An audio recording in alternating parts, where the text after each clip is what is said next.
Hello, everyone.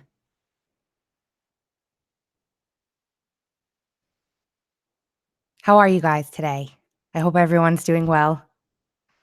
Doing a live stream to get this information out to you guys. A little summary, so to speak. Thanks for joining me. Hope everything is working. Okay. Really quickly before we begin, I just wanted to thank everybody. Our sponsor this month has been the Trump Gold Coin. I wanted to bring to your attention that these gold coins and the gold coins are actually approved by the IRS. So you guys can use them in your gold IRA or 401k. Really awesome. So if you have a bunch of these things, you can give Noble Gold a call. And if you guys qualify, they're doing some special deals on the coins. You can call them at 877-646-5347. Make sure you mention you heard it on the Tracy Beans channel. Make sure you let them know. Guys, I have a lot of good stuff coming up in the coming days. A lot of cool announcements for you. Just recorded the podcast solo. If you guys are coming in and seeing this, it's a live stream. So if you're seeing it after the fact, if I interact with the beautiful people out there watching live, please excuse me. You guys are wonderful. I love all of you very much. I'm just letting you know. There's a lot of stuff going on. Last night was pretty crazy. I wanted to get out to you a summary of some of this stuff. And of course, as always, I'm doing more in-depth work into this. So there's that. But there were 3 stories that came out yesterday. 2 of them somewhat the same, one of them different. And then we had obviously Donald Trump's interview. So I want to talk about this stuff and give you guys an update on some of the things that I've been finding. So Sarah Carter, Catherine Herridge, came out with basically the same story. Sarah Carter's story has unredacted text messages taken from inside of a letter sent to Bill Barr from Congress. And Catherine Herridge's has redacted text messages in a script document. Very, very different. Very, very different, but the same story. Now, Sarah Carter goes more into depth about the people and the story regarding Pence, if you guys have heard it. And Catherine Herridge kind of twinkle toes around that a little bit more and talks more about the actual meat and potatoes of the text messages and the fact that they're new. Yes, we're live. So let's go over first the Herridge story. It's in the description box below.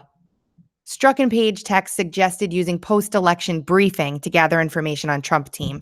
Now, if you guys remember back in the day, there were complaints about briefings, whether they were getting briefings, what was in them, if they were good, if they were bad, if it was good information, if it was bad information.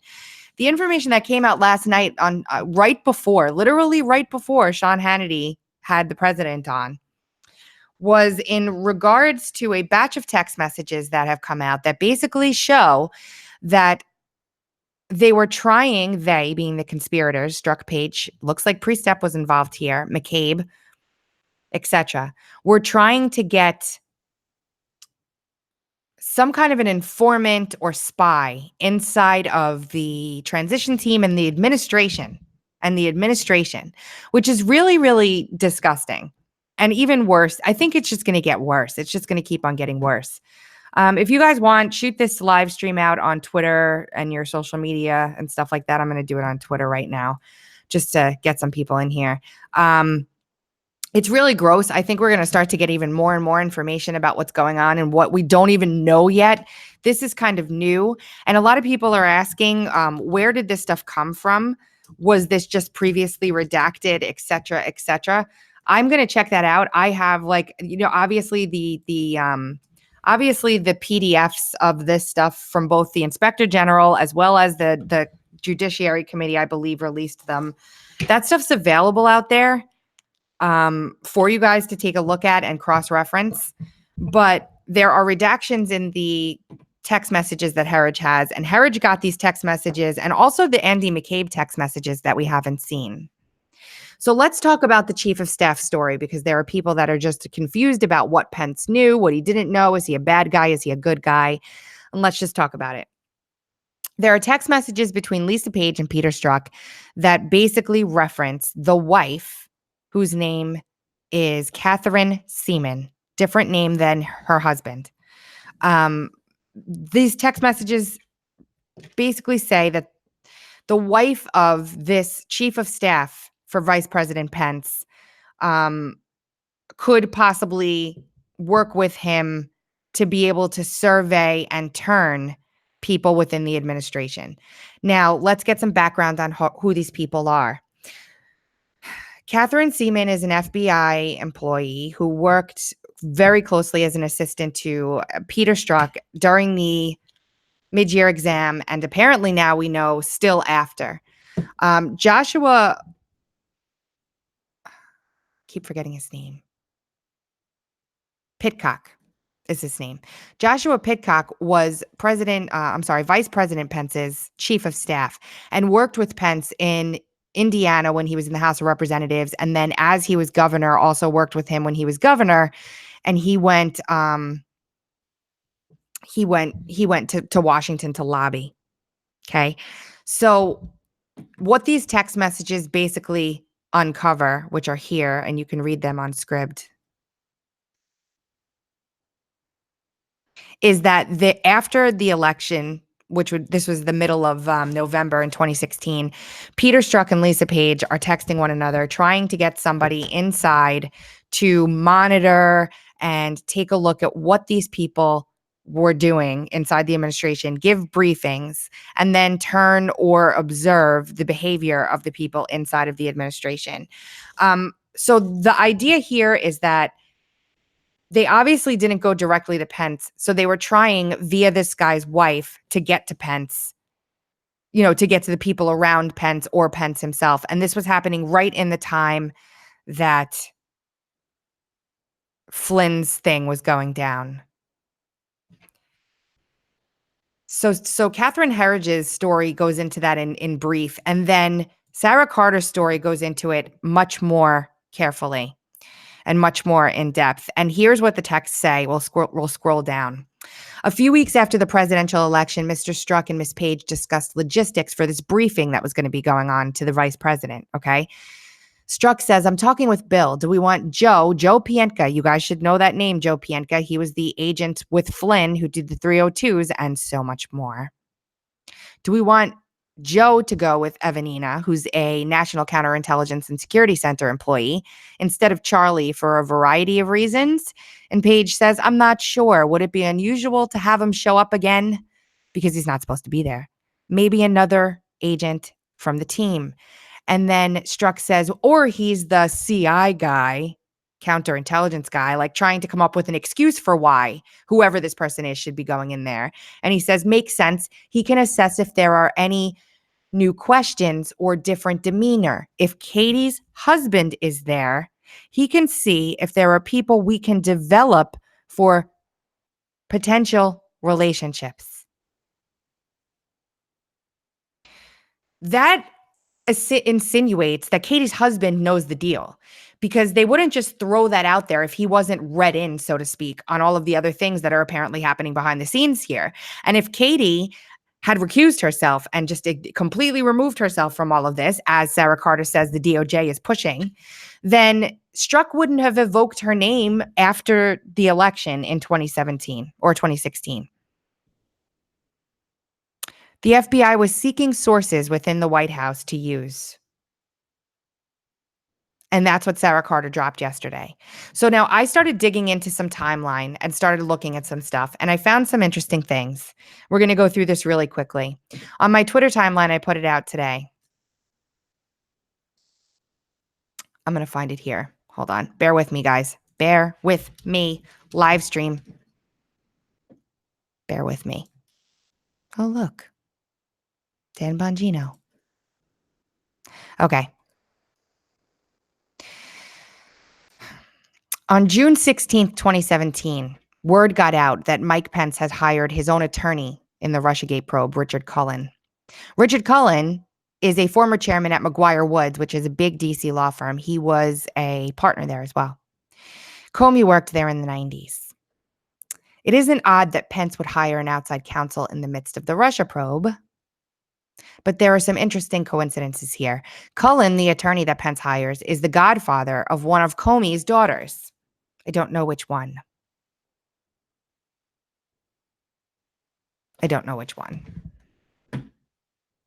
But this attorney that Pence hires is the godfather of Jim Comey's daughter.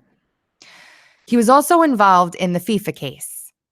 And if you guys know about the FIFA case, you know about Christopher Steele.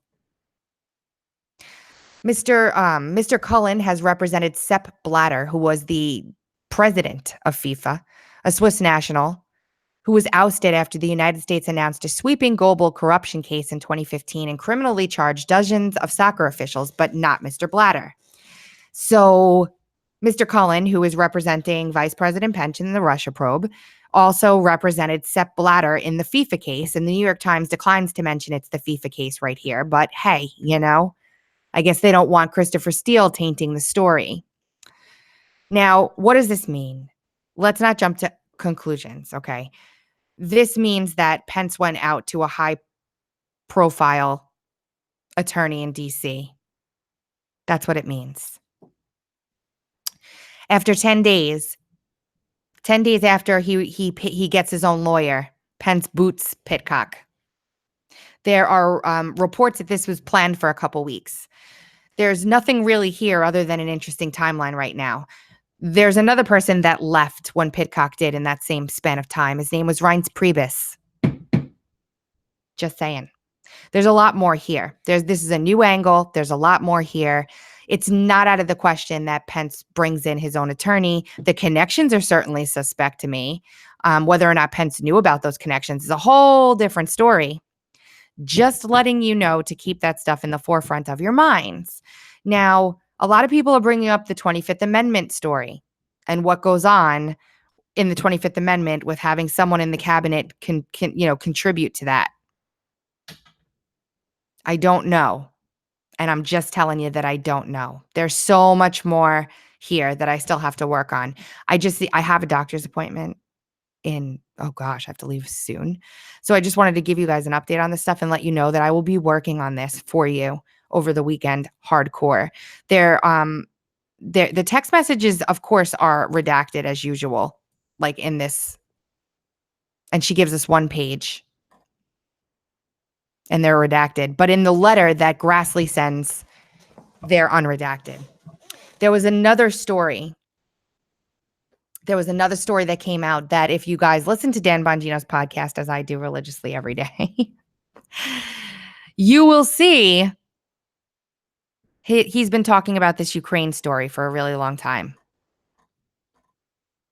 And this Ukraine story in a nutshell, I'm going to try and sum it up the best I can for you, because this is just a drip, drip, drip. This is not the end of this. Solomon has contacts within the Ukraine that he's working on. And last night on Hannity, Donald Trump touched on this because this story dropped right before the interview with President Trump. Let's talk about this for a second.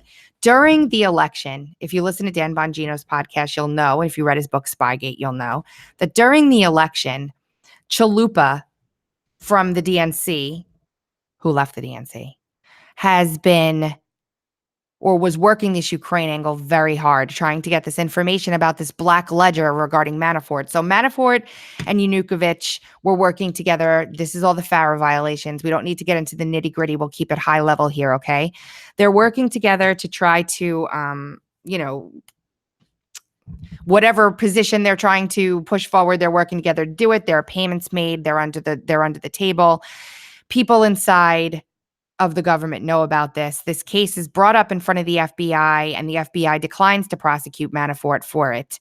But during the election, this article states that the Obama administration and Obama called a meeting with these Ukrainians, gets them all in a room. The people investigating this from the Ukraine side say none of this stuff about this Black Ledger payments are supposed to leak. All of a sudden, after the meeting, what leaks? The Black Ledger payments. And the Obama administration begins to push back on the investigations that the Ukrainians are doing to try to figure out or change the narrative, so to speak, and target Manafort. and stop the investigations into the malfeasance. So basically, Greg Craig was involved in this too, but they just pushed the Manafort angle.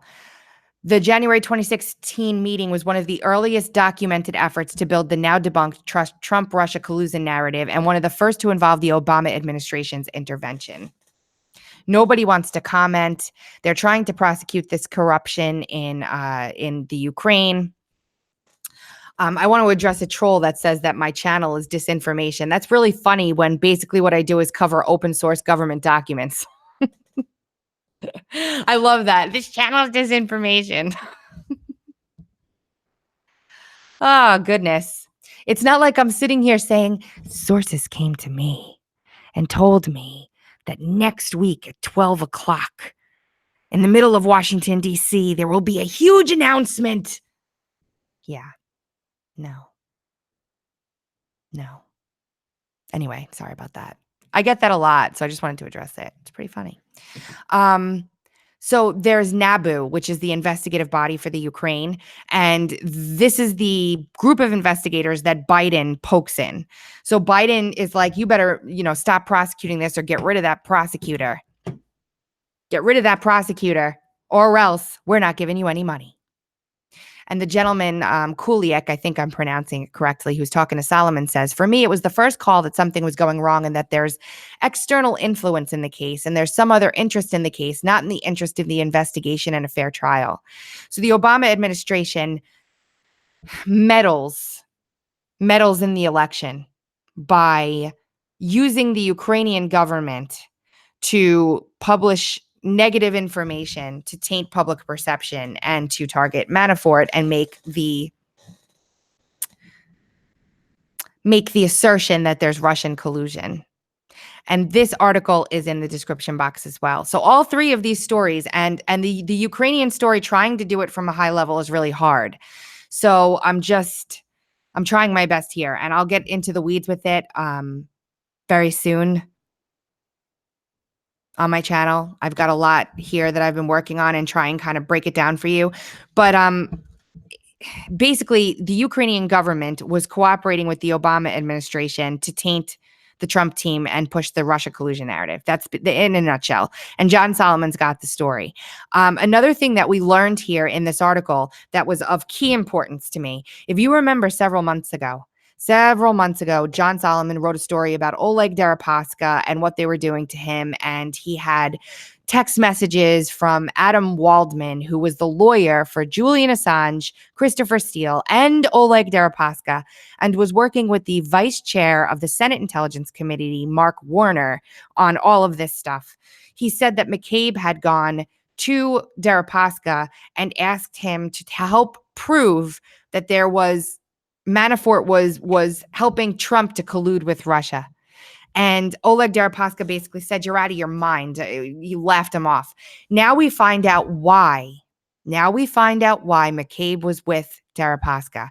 McCabe was in there with Deripaska because of this. He was working to get dirt on Manafort in regards to the Ukraine, because Manafort and Deripaska had business dealings going back decades. And if you listen to the special counsel report videos I did the other day, excuse me for 1 second. If you listen to those videos, you'll hear me go through a detailed timeline about how Manafort is attempting to get back in Deripaska's good graces to get over the failed business deal that they had years prior. So McCabe goes to Manafort, or goes to Deripaska, to work with him on this other Ukraine angle, which Deripaska has information on in terms of what's going on with Manafort and Deripaska, what Manafort is up to. Thank you for the super chat. That's really kind of you. And there was that story that came out yesterday. Now, there's also more in here.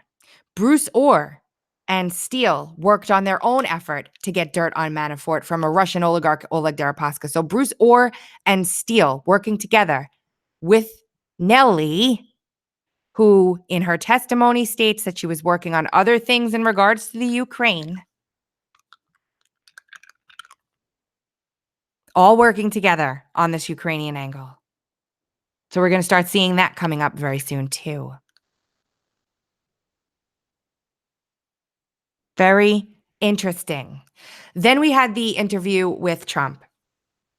And there were a couple of key points in there that I wanted to go over with you guys. I can't play the audio on the channel right now because it doesn't work through the way I'm recording this for you guys doing the live stream. But I can I can talk about what I found.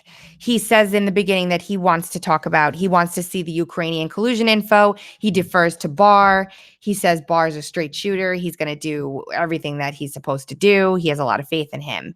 He talks about it at around 3 minutes or so. Oh my goodness. Thank you. Thank you so much for that super chat. $75. That's incredible. My gosh. Thank you. God bless you back. My apologies, but that was a big one. Wow. So at 3 minutes and 21 seconds, he says something interesting about Strzok and Page. He says that they used the FBI server instead of their own so they wouldn't get caught. And I found that really interesting. And in the podcast today, which I'm doing solo, I go over this. I found it very interesting that Strzok and Page used the government servers because they thought they wouldn't get caught, and how Trump knows that. Interesting to me. At around 4 minutes, he talks about when he talked about the wiretapping, and he says specifically in there, maybe with a little bit of knowledge and a little bit of foresight, I mentioned the wiretapping, and everybody went crazy. And I was really surprised. If they did nothing wrong, they would never have reacted like that. Paraphrasing, of course. But it was interesting to me because he basically telegraphed that it was a setup from him from the beginning. From the beginning. And I found that interesting. He talks about Comey leaking classified information and how he helped the sailor that leaked the picture of the submarine, the desk in the submarine, and how things are about to change. People are going to be held accountable. The leaking of classified information is abhorrent, and he doesn't want to take it anymore. Then he talks about the Wiener laptop and how Hillary's emails were found on the Wiener laptop, hundreds of thousands of emails, so many of them classified. He brings up the Wiener laptop. And then he talks about the DNC server.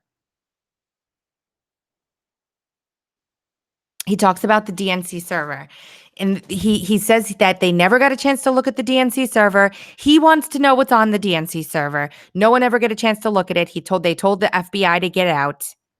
And all I can think to myself is, enter Julian Assange, please, from stage right. Please enter Julian Assange. I want to know what's on that server. Talked about it for a minute or two. That was it right there. That was it right there. That was huge for me.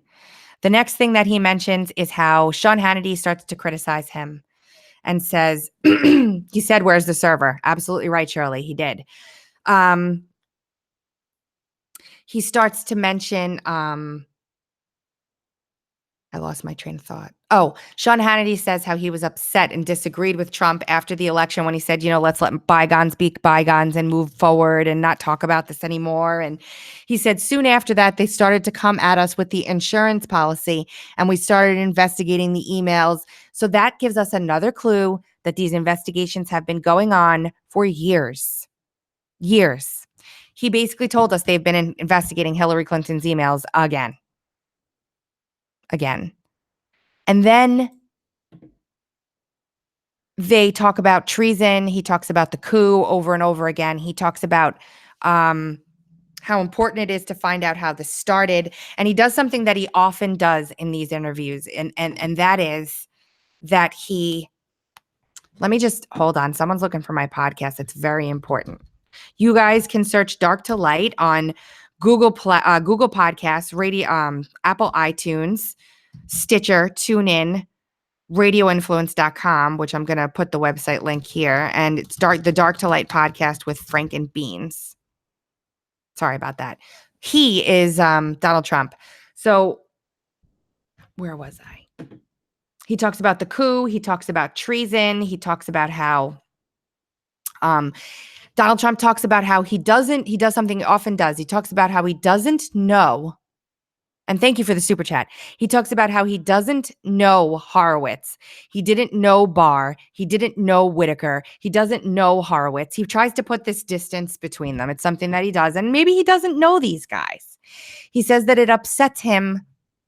He says that it upsets him that Obama appointed him. But I've gone over on this channel previously. You guys can look back and see that I've gone over on this channel previously that Horowitz was completely stonewalled by the Obama Department of Justice. He was unable to do his job, so much so that he worked for years to get laws passed in Congress that would allow him to be able to get access to the information he needs to do appropriate oversight. And off we go. May 1st and May 2nd, William Barr will be sitting in front of the Senate Judiciary Committee in hearings. Both of those days. Thank you, BB. Both of those days, he'll be sitting. I'm going to talk to Frank about recording the podcast at 8:39 instead of at 10 in the morning so that I will be able to live tweet these hearings for you like I often do when there are hearings. If you guys have to work, you can just keep my Twitter feed up and just keep refreshing. And I basically do a transcript of the hearing for you guys on my Twitter feed. And I'm good with that. And I like it. Aw, thank you so much. Helga will be so honored to have been mentioned. So I have a couple of really cool things to talk about before I go. We're on our way, guys. We're on our way, okay? We're on our way. Everybody hang in there. We are on our way. We are well on our way. We're well on our way. May 17th, if you guys are in the Washington, D.C. area, let me go there now.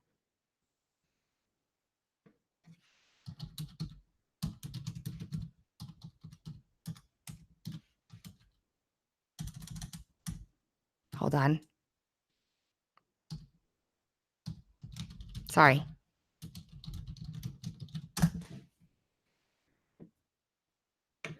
May 17th begins the first anniversary celebration weekend of the Walkaway campaign.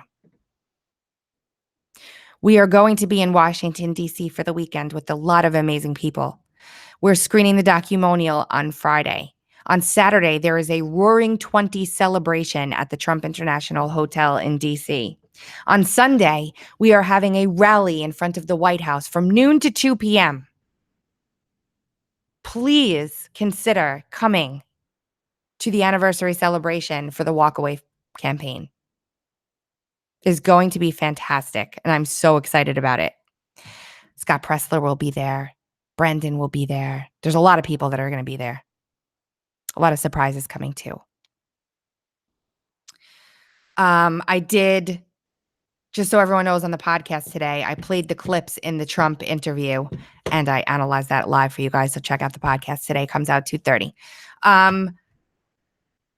The next thing coming up is Scott Pressler and I have something in the works. It's a secret. But we're working on something together.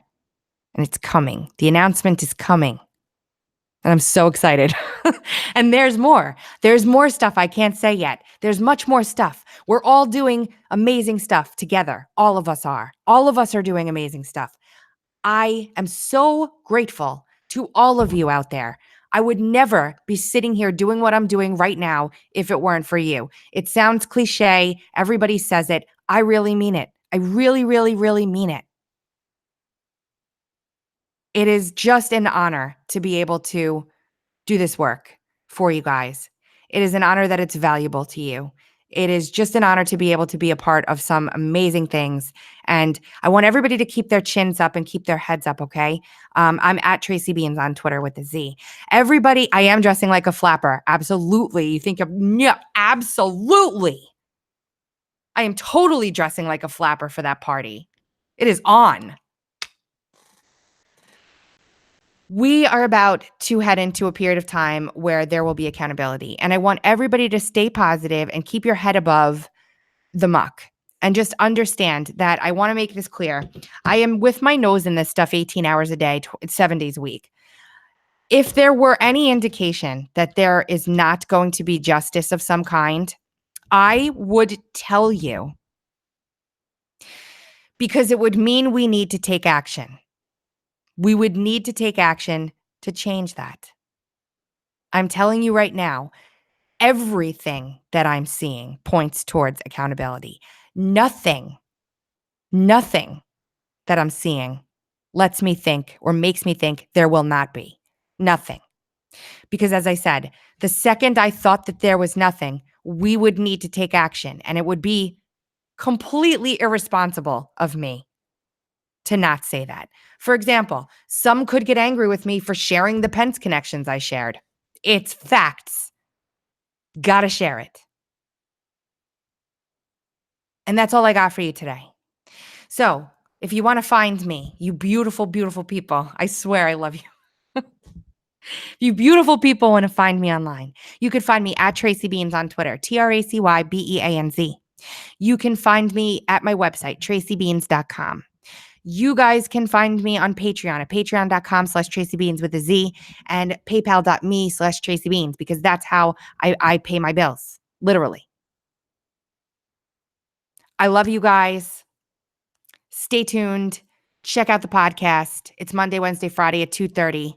It's at radioinfluence.com, Stitcher, TuneIn, Google Podcasts, and iTunes.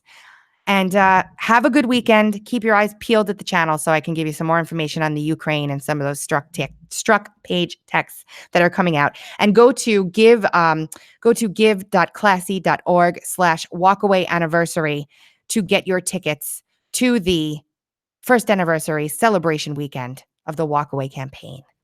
I will talk to all of you very, very soon. You rock.